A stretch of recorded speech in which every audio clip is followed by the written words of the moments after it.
How does the guy that did this as a kid Here we go. What in the hell? Hey!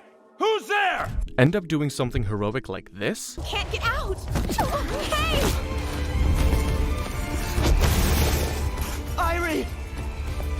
Irie! Can you hear me? Irie!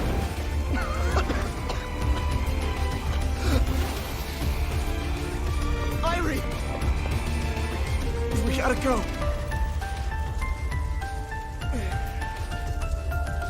Well, I can't say for certain, but I do know this. When time travel and a blue butterfly is involved, anything can happen. That's right, boys and girls, today we're recapping the masterpiece that is Erased. Erased follows the story of Satoru Fujinuma, an aspiring manga artist who's much more than meets the eye. There's some time travel shenanigans involved, yes, but let's save all that for later and just get into it. Our story begins in the year 2006 with one Satoru Fujinuma, a down-on-his-luck 29-year-old manga artist who regrets where he's ended up in life.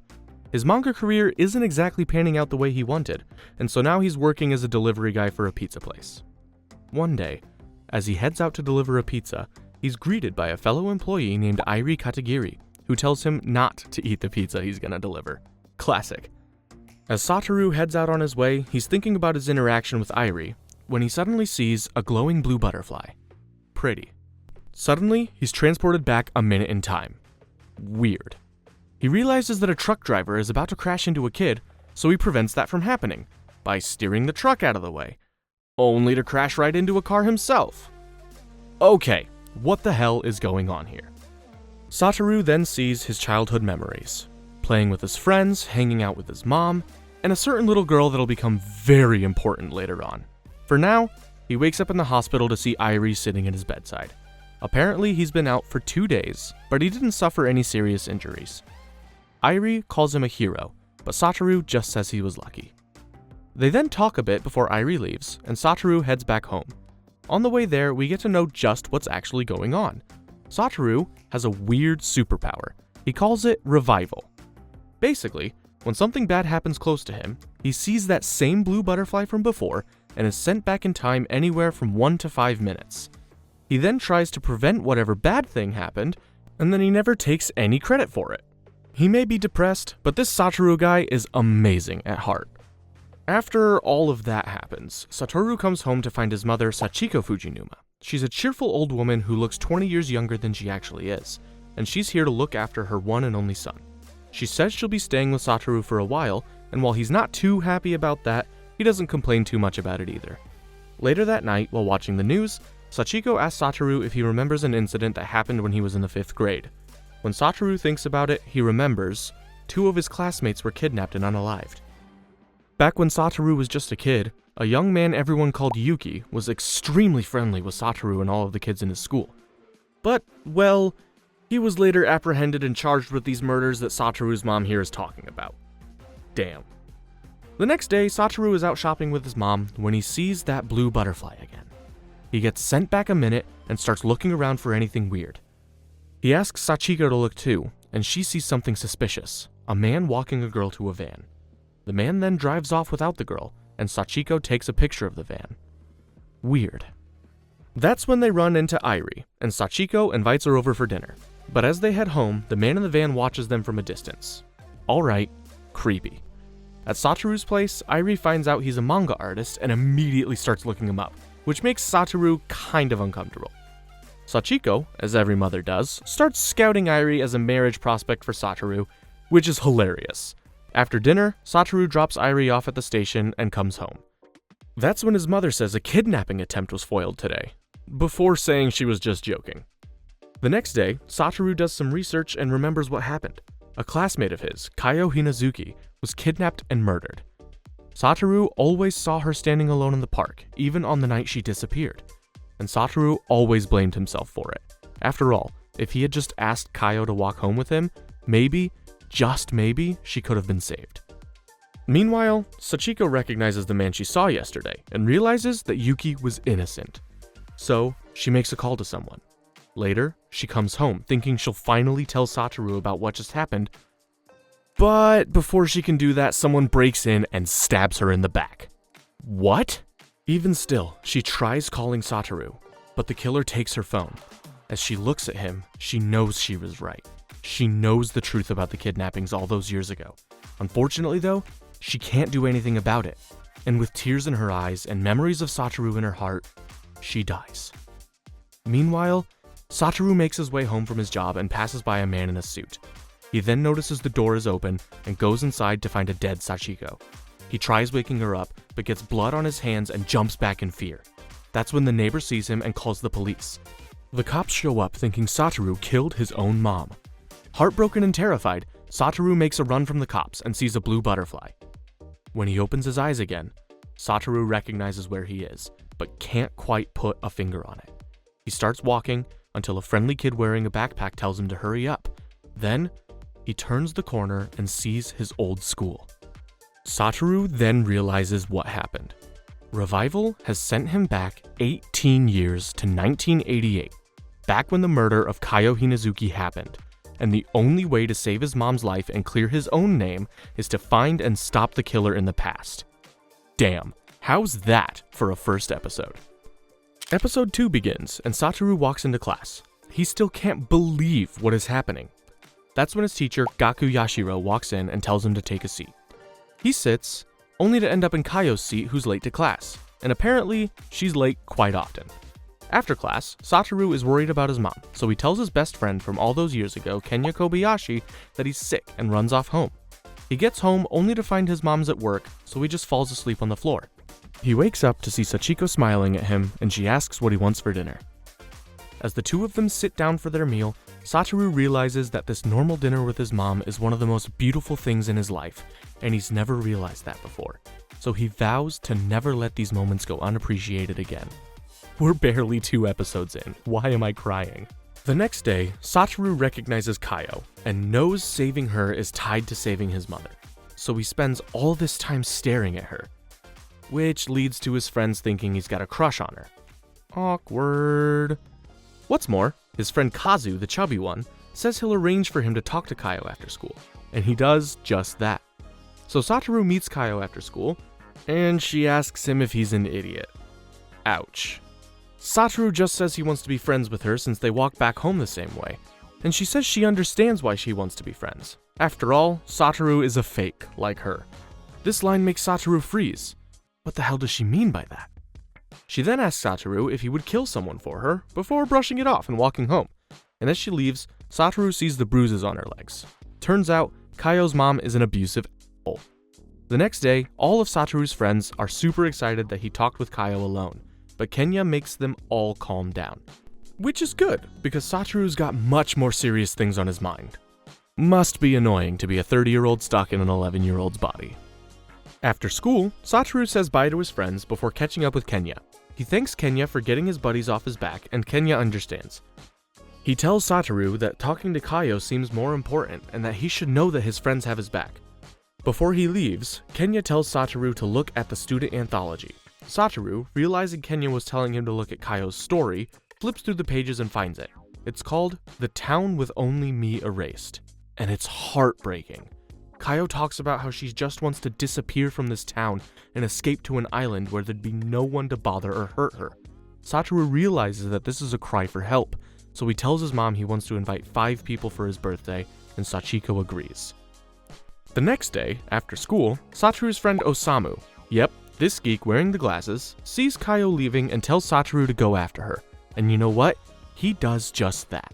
He follows her to the park she usually stands in and strikes up another conversation. Kayo then elaborates on what she meant when she said Satoru was a fake. She says Satoru was putting on an act to be liked, and it isn't necessarily a bad thing. Then they have a little heart-to-heart about being fakes. After that, Satoru hands her an invitation to his birthday party, which is on March 2nd. Kayo sheepishly accepts it before putting her hand on Satoru's, which makes him blush. Cute. Satoru then says he's decided not to lie to Kayo, which embarrasses her and makes her run off. Still, he's befriended her. Step 1 to saving Kayo and Sachiko is done. This next episode kicks off with Satoru racing against Hamada, the resident ice hockey expert. Before the race, no one gives Satoru a shot, and the girls make fun of Kayo, telling her to wish him luck. She does, and Satoru is ready to race.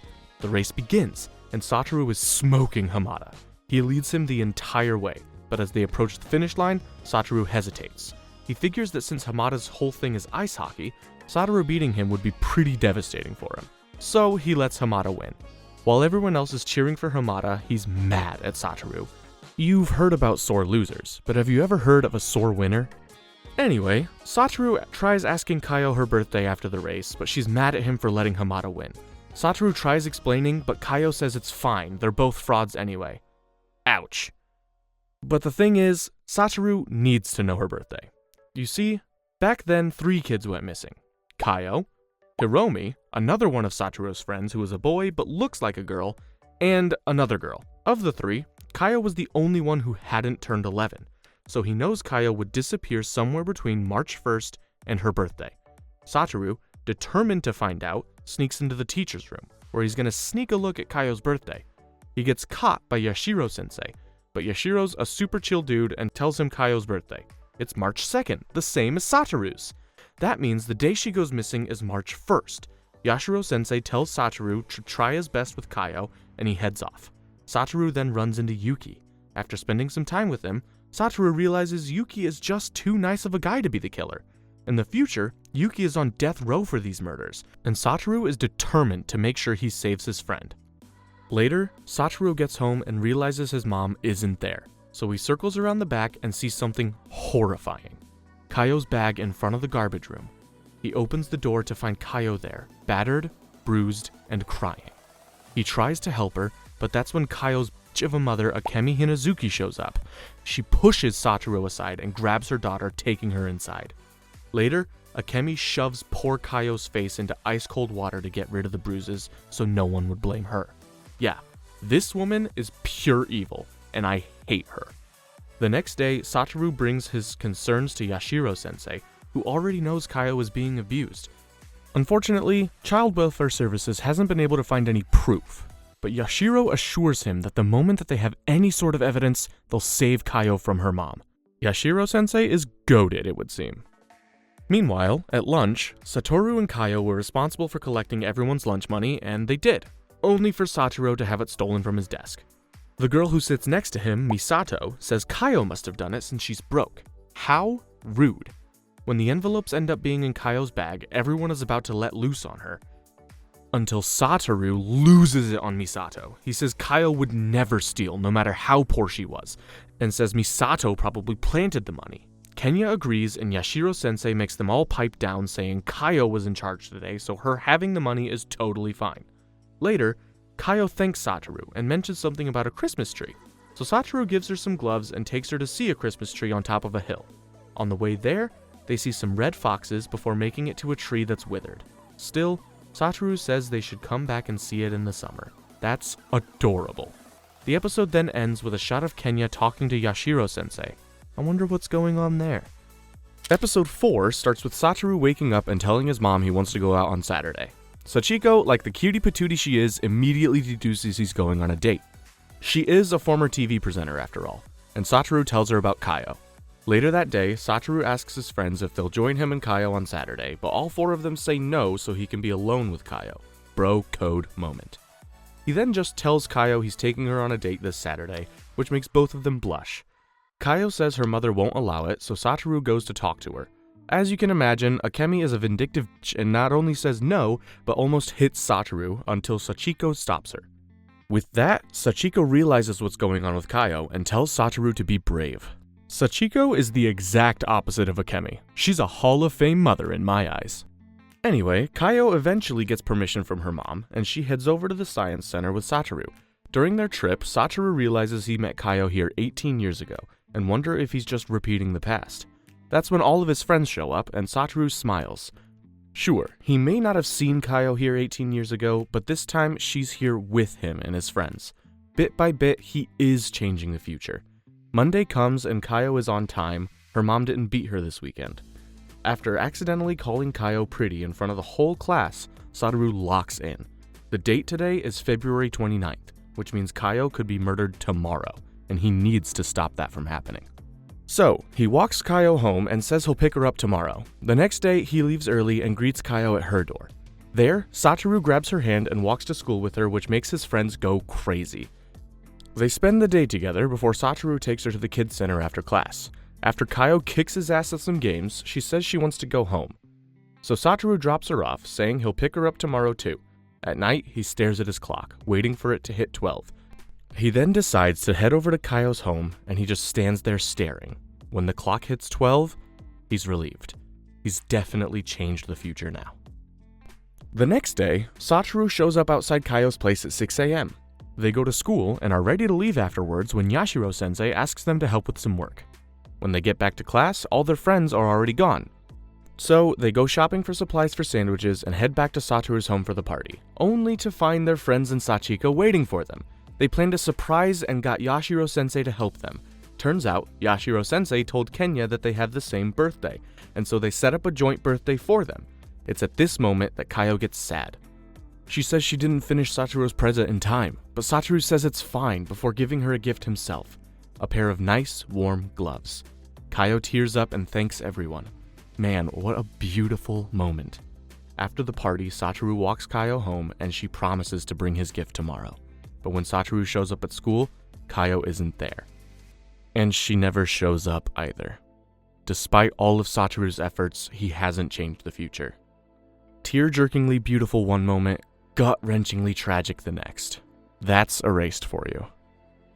The next episode starts with Satoru completely spaced out in class. He's worried sick about Kayo. After school, he runs to her place to check on her, but it looks like nobody's home. He checks the garbage room too, but she's not there. He finds something else though, adult male footprints leading away from the garbage room. As he walks away, we see Akemi and her boyfriend inside their house, freaking out and wondering what the hell they're gonna do.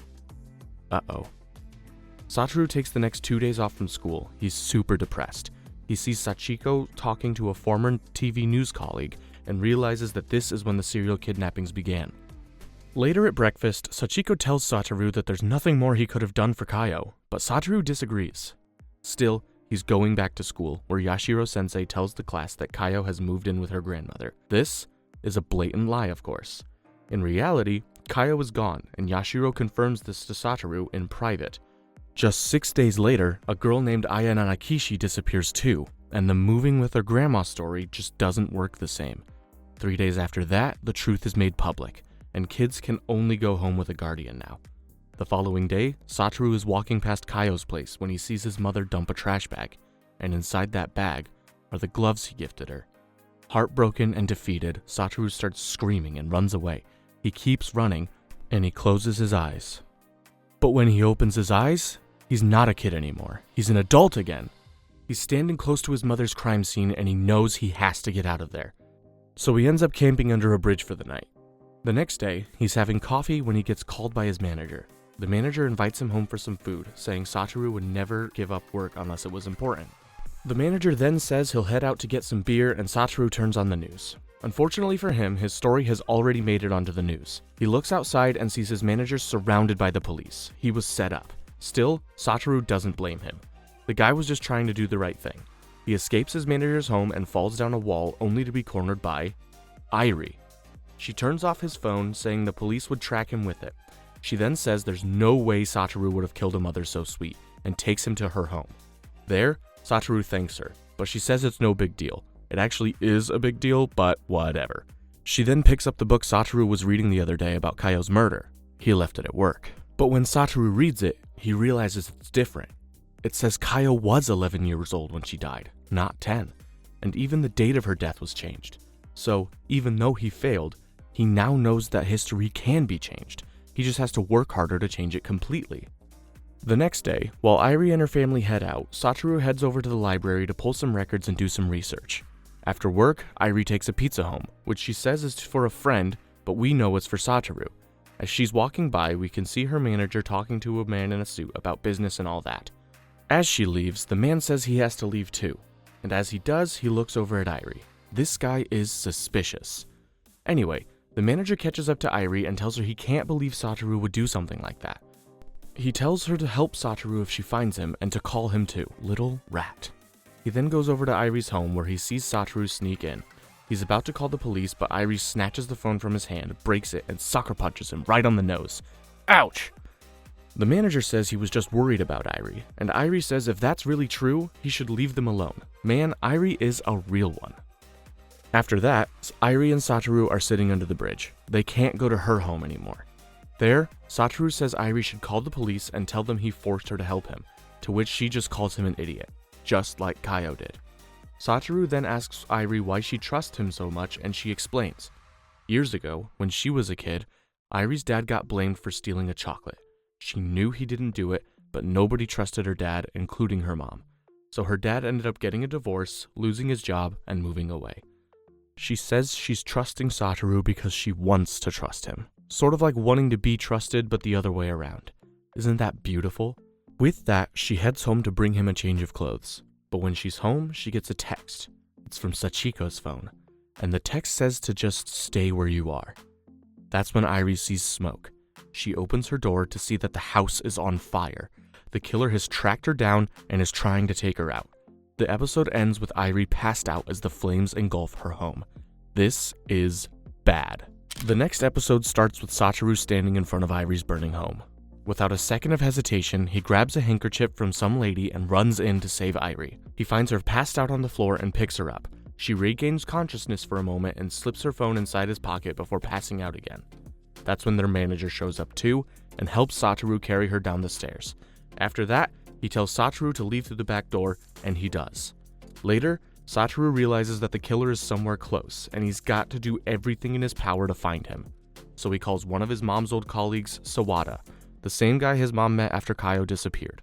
Sawada isn't suspicious of Satoru. After all, a person as sweet as Sachiko could never raise a monster. He says that Sachiko called him the day she died, saying she knew who the real culprit behind the kidnapping really was, and Sawada is full of regret. He says he should have asked for a name. Sawada then tells Satoru what happened to Kayo. On the night of March 2nd, her mom beat her up and threw her inside the garbage room. She left her there, and that's when the killer showed up.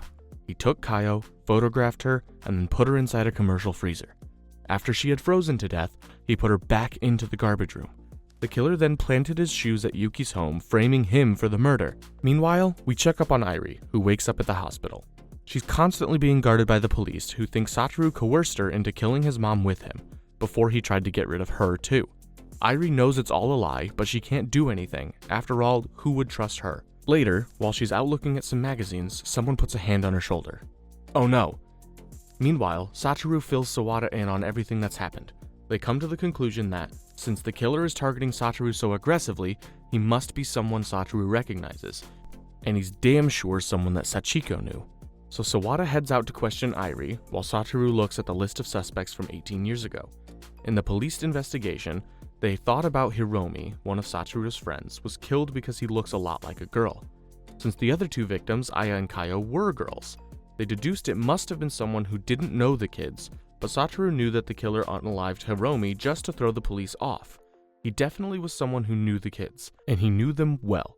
Meanwhile, Sawada sneaks into the hospital to talk to Airi, only to find her mother in the bed. Turns out, Airi told her mother what happened with Satoru, and her mother said she still regretted not going after Airi's father. So, she tells Airi to follow her gut. She's gonna trust her daughter. So Airi escapes the hospital and calls Satoru, telling him to meet her under the bridge. Satoru heads to the bridge, and he waits there. For a while. Eventually, he starts getting suspicious, so he begins walking out, only to run right into Airi. Satoru says he low-key thought Airi was gonna call the cops on him, and Airi says he should be suspicious. They sit and talk, and Satoru says his current situation reminds him of a manga he was writing. In that manga, the Grim Reaper accidentally took the life of a kid. After that, the Reaper tried to make up for the mistake, but the more he tried, the more people got hurt. But Airi says that's nonsense. The Reaper was trying his best and should have some faith in himself. Satoru says he was lucky to have met Airi, which makes them both blush. That's so cute. Unfortunately, their wholesome moment is ruined when the police show up and arrest Satoru. They were following Airi in secret, and they finally place Satoru under arrest. As they walk him away, Airi blames herself for him getting caught, but Satoru says she's the reason he's still fighting and thanks her for her trust. As the police walk him away, Satoru catches a glimpse of a man in a suit with an umbrella, and he knows that's the killer. In that moment, time stops, and the episode ends with the same blue butterfly flying over their heads. Crazy! The next episode sees Satoru being carried away by the cops. So, with no other choice, he begs to whoever is listening up there to send him back one more time. He can save Kayo if he tries again. And wouldn't you know it, it works. He's sent back to the science center with Kayo, right when his friends walk in. And this time, he's gonna make sure he saves Kayo. Now, on February 29th, Satoru is gonna make sure he does everything in his power to save Kayo. In between classes, Kenya says he wants to talk to Satoru. Outside, Kenya says Satoru has become a different person. Instead of pretending like he cares about people, he actually does now, and Kenya appreciates that. He asks Satoru who he is, and Satoru says he wants to be a superhero. He then tells Kenya what's going to happen to Kayo, and Kenya says he wants to help. As he puts it, he wants to be a superhero too. Unfortunately, our superheroes show up late to class, so Yashiro-sensei has them hold buckets of water while they stand outside. Later, Satoru tells his friends to go to the kids center with Kayo while he does something. He then goes over to Yuki, where he confirms that it indeed wasn't him who was the culprit. He then asks Yuki about his father's room before headed back to the kids center. After hanging out there, his and Kayo's birthday goes almost the same. But during it, Satoru says he forgot something at school and heads out. In reality, he flattens Yuki and his dad's tires before chucking a rock through his dad's window. That way, Yuki's dad will call the police and they'll serve as an alibi. After that, he finds Kayo's mom and plans to take her out by pushing her down some stairs. Luckily, he's stopped by Kenya, who was following him. Kenya says he's been following Satoru since he was worried he might do something crazy. Satoru thanks Kenya before saying they need to save Kayo from her mom and get the police involved, and Satoru has a plan for that. When he's walking Kayo home, he says he's gonna kidnap her, and Kayo agrees. Aww. Satoru and Kenya take her to an abandoned bus that belongs to another school, where they set her up a nice cozy hangout. They tell her to stay there, and Satoru will be back later in the night. He'll knock 3 times. Kayo thanks them, but Kenya says that's just what friends do. With that, they head back home. Later that night, Satoru walks up with snacks, and he spends the night with Kayo. Kenya wakes them up the following morning, and they realize they were cuddling as they slept. Isn't that just adorable? With that, Satoru heads to school while Kayo stays back. After school, Satoru brings Hiromi with them since he was abducted too, and tells him not to tell Osamu or Kazu. While they were hanging out, Kayo comes up with the great idea. She'll take the blame for the plan. That way, they'll all get out scot-free. Later that night, Kayo is sleeping when she hears the door of the bus open. But it's not Satoru, it's the killer. Episode 8 starts with Kayo being awoken by the sound of the killer. She does her best to stay quiet, but she doesn't have to. The killer doesn't know she's there. Instead, he just kicks one of the boxes in frustration before he leaves. Kayo is safe, but she didn't get a chance to look at his face. Meanwhile, Satoru wakes up early to go meet Kayo, only to see his mom already up and making breakfast. While they eat, she asks Satoru what he's been doing and if it's something bad. When Satoru says it's not, she just smiles. Before he leaves, Sachiko gives him an extra lunch saying he'll get hungry again. He takes it and heads straight to Kayo, where he gives it to her. After she's done eating, Satoru leaves and Kayo finds a note from Sachiko inside. She knows what her son's up to and she supports it. Meanwhile at school, kids wonder why Kayo isn't showing up, but Yashiro-sensei tells them not to worry about it. Later, Yashiro asks Satoru if he knows about Kayo. He just lies and says he doesn't. Satoru then asks Yashiro to get the police and child welfare services involved, to which Yashiro says he already called them. Yashiro-sensei, again, is goated. Later that day, Yashiro goes with child welfare services to Kayo's home, but her mother and boyfriend aren't there. Satoru sees all this from a hiding spot and reports back to Kayo and his friends. Satoru says it should be over in a day or two, and Kayo is super happy. She then tells Satoru about the man who came in here last night. Satoru and the others check the bag he left and are shocked by what they find. It's all the tools anybody would need for a kidnapping. Satoru then realizes that one of the 3 victims, Aya Nanashiki, goes to the school whose bus they're hiding in. Slowly but surely, it's all starting to come together. With this, the kids know they can't keep Kayo there anymore, so Satoru turns to plan B, taking Kayo to his own home. Satoru, Hiromi, Kayo, and Kenya show up, but Sachiko isn't mad. She's actually proud of the kids. They have dinner together before Hiromi and Kenya leave. Sachiko then calls Yashiro-sensei and tells him what's up. He's relieved and asks her to do him a favor.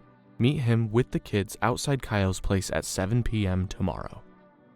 After that, Yashiro calls Child Welfare Services. Meanwhile, Kayo stays over at the Fujinuma household. She takes a bath with Sachiko, which she thoroughly enjoys. Afterwards, they get ready for bed and Satoru realizes his mom has already brought a sleeping suit for Kayo. This woman is a genius. They go to sleep together as Kayo feels more at home than she ever did with her own mom. The next day, Kayo and Satoru wake up to Sachiko making breakfast. And as soon as Kayo sees the meal Sachiko made with love in front of her, she remembers her usual breakfast and breaks down into tears. Sachiko consoles her and they all have their breakfast. Meanwhile, Akemi is losing her mind over Kayo's disappearance and she has no idea what to do. That's when the bell rings and she opens it to see Kayo. She's just standing there and Akemi is furious. She's about to smack Kayo when she sees Sachiko and Satoru walking up too. Looks like Akemi is in trouble. The next episode kicks off with Akemi being pissed at Sachiko and Satoru. According to her, they had her needlessly worried about her kid, but Sachiko calls. After all, Akemi didn't look for Kayo, even though she was missing for 3 whole days. This sends Akemi over the edge, and she picks up a shovel and swings it at Sachiko. Kayo and Satoru manage to save her, but her forehead still gets cut. Now, super mad, Akemi flings Kayo to the ground and is ready to hit Sachiko again until Yashiro-sensei shows up with Child Welfare Services. They tell Akemi they'll be taking Kayo into their custody, and now she's fuming. Akemi says she won't stand for this and grabs Kayo so they can go to the police, but that's when someone unexpected shows up. Akemi's mom, aka Kayo's grandma. She apologizes to Akemi, saying this is all her fault. Basically, Kayo's dad was an abusive piece of who beat up Akemi and Kayo all the time. Akemi's mom made them split up, but left Akemi to raise Kayo all by herself. So she drops to her knees and begs Akemi for forgiveness. Seeing this, Akemi falls on top of her mother and starts crying too. But this moment isn't supposed to make you feel bad for Akemi. She's a piece of after all. But what this moment teaches us is that abuse isn't a one-time thing.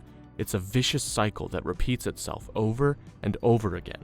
And that's one hell of an important lesson. Akemi's mom promises to take good care of Kayo, and with that, it's settled. Kayo will be living with her grandma from now on.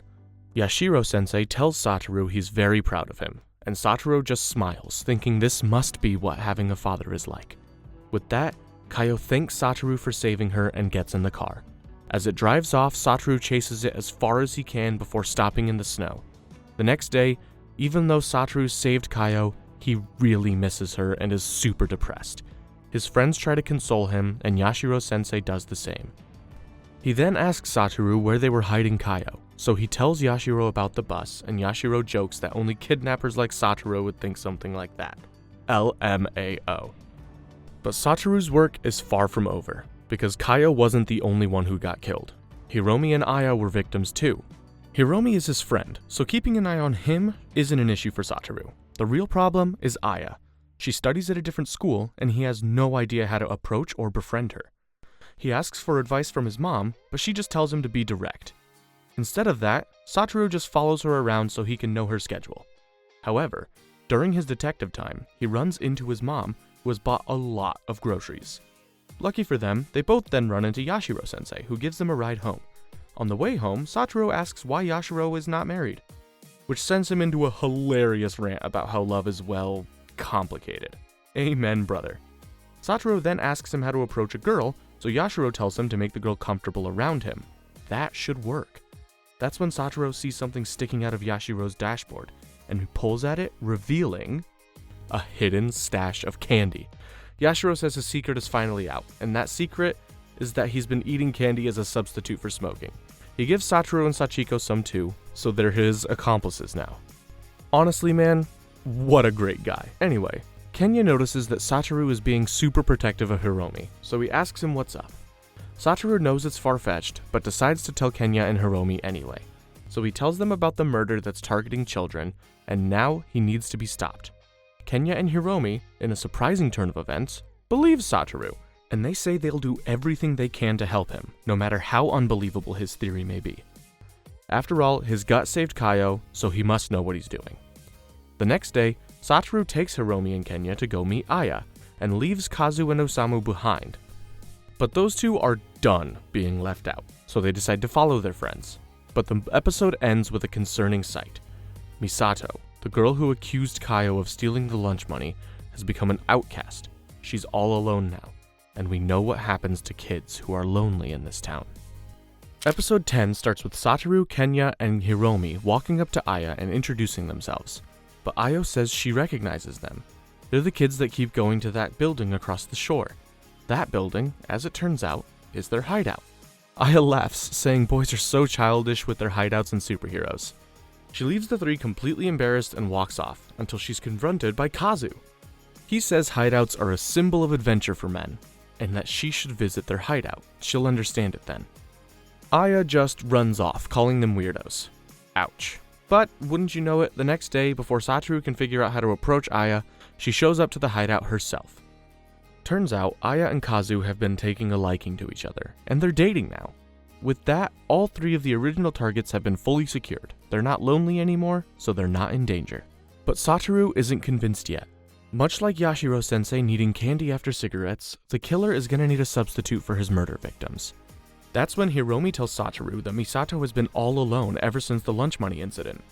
So Satoru decides he's gonna talk to her. His friends ask if they should tag along, but Satoru says he'll go alone. So, Kenya just tells him to report back tomorrow.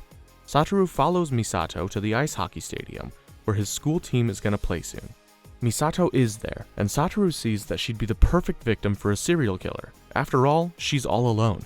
She heads into the bathroom and Satoru goes in after her. But when she's taking too long, Satoru gets worried and is about to check on her until Yashiro-sensei shows up. Satoru tells him what's up, but Yashiro says it looks like Misato has left. That's when Satoru sees a truck belonging to Yuki's dad drive by with a box on the back of it. He asks Yashiro to help him follow it, and Yashiro obliges. As they follow the truck, Yashiro helps Satoru with his seatbelt, before asking the kid what he's up to. So Satoru tells him how he and his friends have been trying to befriend lonely people to stop them from becoming kidnapping victims. Yashiro-sensei admires his efforts, saying he's very brave. But then, he starts saying some, well, weird stuff. He talks about how good and bad deeds are two sides of the same coin, and how humans do both to fill the holes in their hearts. Satoru sees Yashiro's hand tapping on the wheel, and he decides to give Yashiro a lollipop from his dashboard. But Yashiro says there's no candy in there. After all, this isn't his car. What? That's when Yashiro drops one of the biggest betrayal bombs in anime history. He's the kidnapper Satoru's been looking for. Satoru is in utter disbelief. How could this be possible? Yashiro says that he's never been happier. He's finally caught Satoru. Yashiro then says that when Satoru saved Kayo, he thought it was just a coincidence. But when Yashiro saw him following Aya, he suspected that Satoru had somehow predicted his moves. Yashiro then says he set up the whole Misato thing to see if Satoru was actually reading his mind. Sure enough, Satoru showed up, and Yashiro's suspicions were confirmed. Satoru, meanwhile, is having a breakdown. He says the truth was in front of him all along. After all, Yashiro's name was on the list of suspects he saw in Sawada's computer. But Satoru had too much love and admiration for Yashiro. He never wanted to believe it could have been him. I don't even know what to say to that, man. What the hell is happening here? Yashiro then drives Satoru to a frozen pond and undoes his seatbelt. Satoru tries doing the same, but his seatbelt is stuck. This was all part of Yashiro's plan. But Yashiro says he's not doing this out of hatred. According to Yashiro, he seriously admires Satoru. After all, Satoru predicted his moves with such accuracy, it's almost as if he could see into the future. You don't know the half of it. Yashiro says Satoru has saved this town. After Satoru is gone, Yashiro will leave it. With that, he puts a basketball on the accelerator, sending the car into the freezing water. With his last words, Satoru tells Yashiro he's seen the bastard's future, before the cold water embraces him. The episode ends with Satoru remembering all of the people important to him. His mom, his friends, Kayo and Ari, before all of his memories are cut apart. No. The following episode starts with Yashiro telling a story from his childhood. When he was a kid, a girl in his class once brought Yashiro a full box of hamsters. Yashiro, being the sick bastard that he is, chucked them all into a wine bottle. But what happened next shocked him. One of the hamsters managed to survive by standing on the corpses of his dead brothers. Yashiro decided to name that hamster Spice. and kept it to observe it. He then says that there was a boy who once foiled his plans and Yashiro tried taking him out. But the boy didn't die, so Yashiro named him Spice and decided to keep him alive and observe him. And the person he's telling that story to is Satoru? He's alive? Also, we don't usually talk about openings, but this one I have to mention. In the regular opening, we see multiple scenes of a young and old Satoru, but in episode 11, while the rest of the opening is the exact same, there's one difference. Satoru isn't there, like at all. It's almost like he's been erased. Anyway, we then cut to Sachiko, who's going about her job and day as usual. She then comes home and we get a look at the calendar. It's 2003? It's been 15 years since Yashiro left Satoru to die in that icy cold water. But as Sachiko walks into the room of her comatose son, she sheds tears of joy. Because after 15 long years, Satoru is awake again. Later at the hospital, the doctor tells Satoru that he's in unbelievable shape for someone who spent 15 years in a coma, and it's all thanks to Sachiko.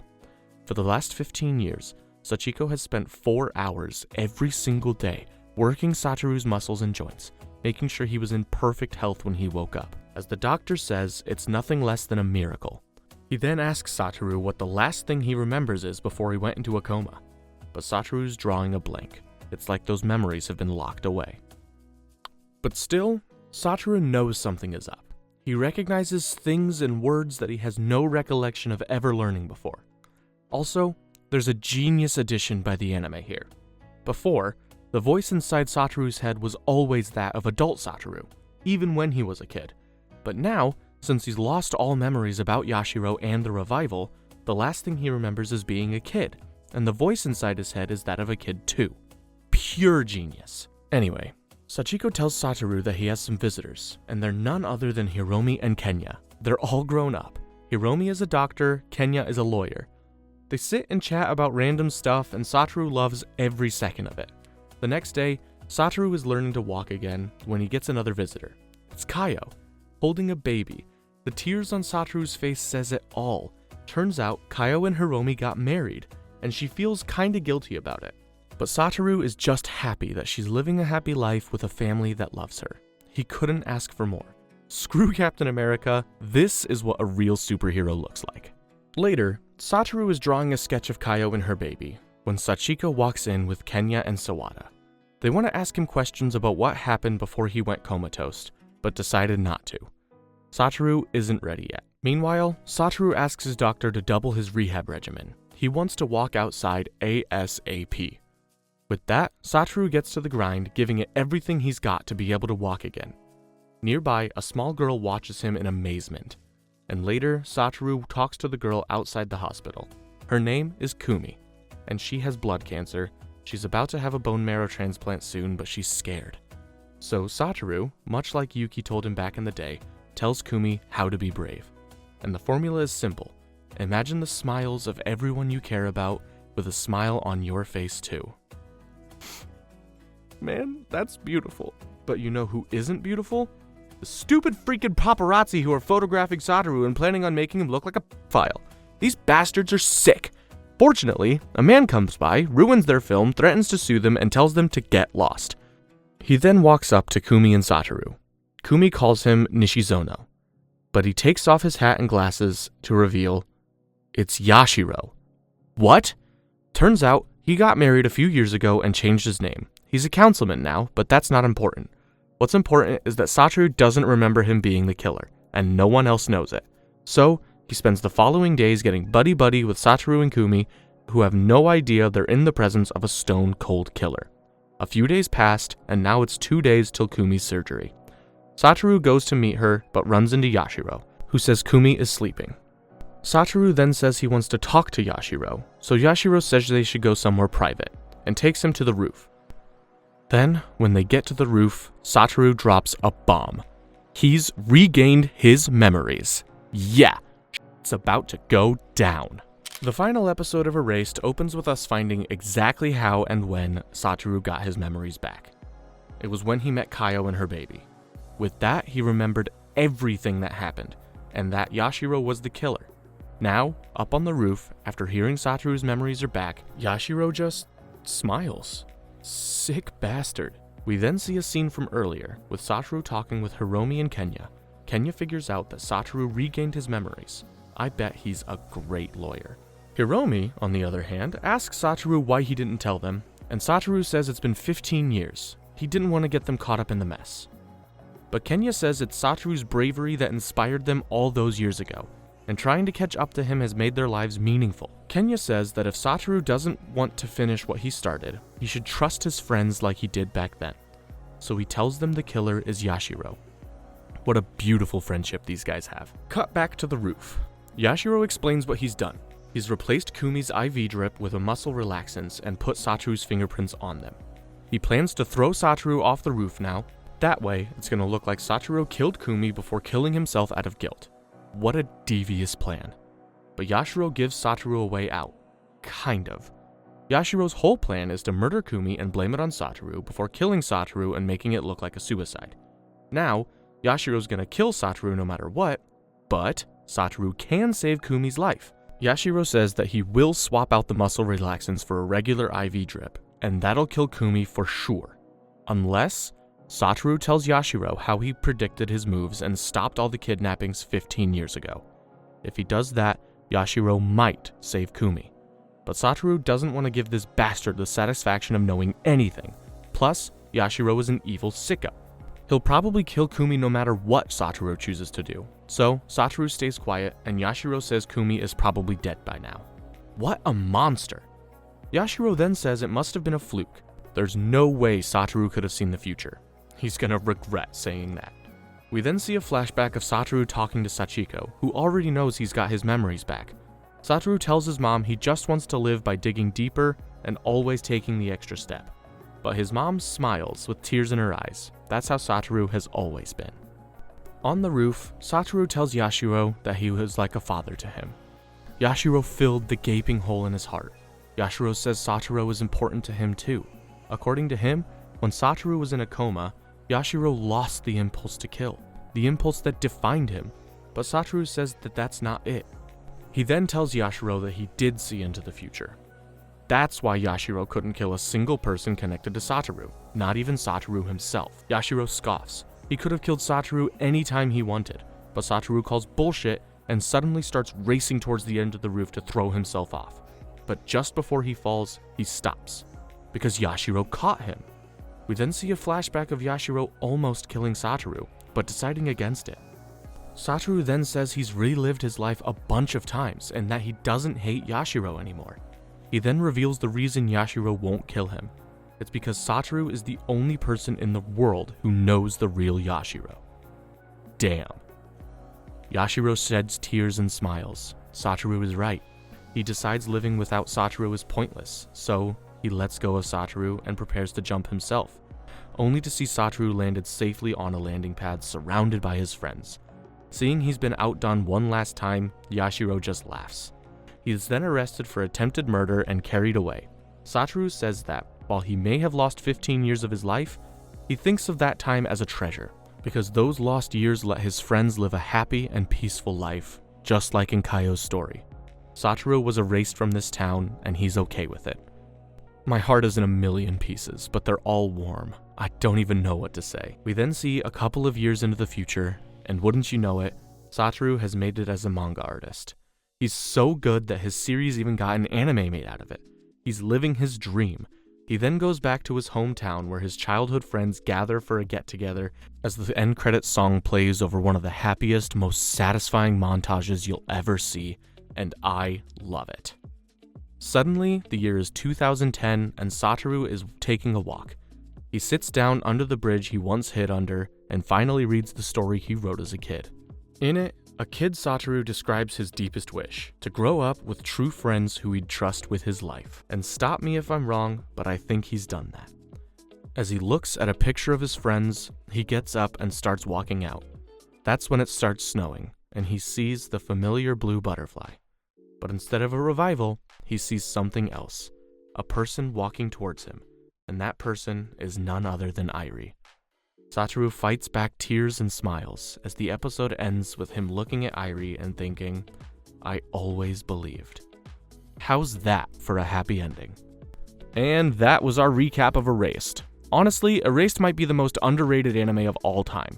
To deliver a beautiful story that makes you feel every emotion known to man all within 12 episodes is unbelievable.